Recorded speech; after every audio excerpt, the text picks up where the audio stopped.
नमस्कार दोस्तों, कैसे हैं आप लोग। तो गाइस देखिए, आईआरएफसी ने दोबारा से आपको सोचने पे मजबूर कर दिया है। क्या सोचने पे मजबूर कर दिया है? सबसे पहले आप यहाँ पे देख सकते हैं 160 डे हाई लाइफ हाई के ऊपर ये शेयर ट्रेड कर रहा है।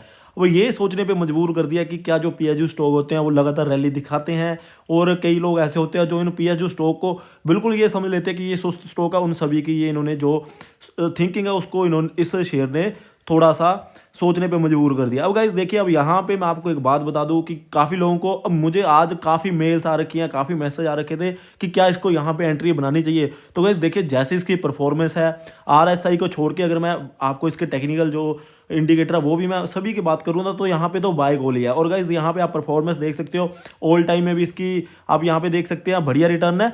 तो ओवरऑल तो गाइस यहाँ पे सारे थम्स अप ही हैं।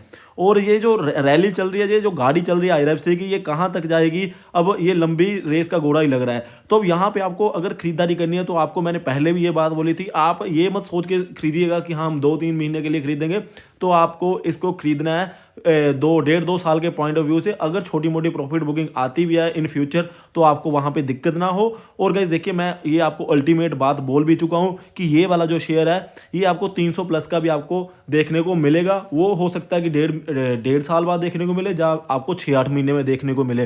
वो टाइम क्या है वो तो अभी हम कुछ नहीं बता सकते। बट हाँ, आपको अगर अभी भी खरीदना है ना, तो आपको जो पॉइंट ऑफ व्यू है वो मिनिमम 1.5 से 2 साल का होना चाहिए, सो दैट कि आपको पैनिक ना आ सके। अब गाइज यहाँ पे दो चीज़ें हो जाती है। जो मैंने आपको 1.5 से 2 साल का टाइम पीरियड दिया है ना, इसका मतलब ये है कि अगर आप फिर उसमें पैनिक नहीं हो गया, आपने जो इन्वेस्टमेंट करनी है वो आपका इन्वेस्टमेंट का वो वाला पोर्शन होना चाहिए कि जो आप 1.5 से 2 साल के लिए इस शेयर में ब्लॉक कर सको, ठीक है ना।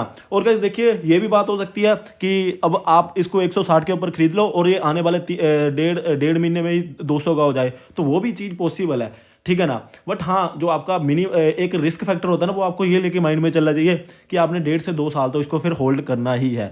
और गाइस देखिए, हमने लगातार आपको ये रिकमेंड किया, अभी देख सकते हैं आप, ये लगातार भाग भी रहा है शेयर, ठीक है ना। हमने आपको लगातार ये रिकमेंड भी किया है, पिछले जब 21 होता था तब से रिकमेंड किया। शाम को मैं डिटेल में वीडियो भी बनाऊंगा, अपना पोर्टफोलियो का भी दिखाऊंगा कि कितनी होल्डिंग है और किस प्राइस पे है, ठीक है ना। तो वो ऐसे तो गाइस फिर आपको पता है, ये जो जिन लोगों को ज़्यादा बेनिफिट हो रहा है ना, उसके पीछे का रीज़न है कि उन्होंने पेशेंस दिखाया है। तो अगर आप यहाँ पे भी खरीदोगे, पेशेंस दिखाओगे, अच्छे शेयर आपको रिटर्न देंगे ही देंगे। अच्छी कंपनीज है, अभी भी कोई ज़्यादा महंगी वैल्यूएशन में ये शेयर नहीं गया है, ठीक है ना। नो डाउट कि इसकी मार्केट कैप काफ़ी बढ़ गई है अब, बट गाइज वो भी एक कोई ज़्यादा बड़ी वाली बात नहीं होती है।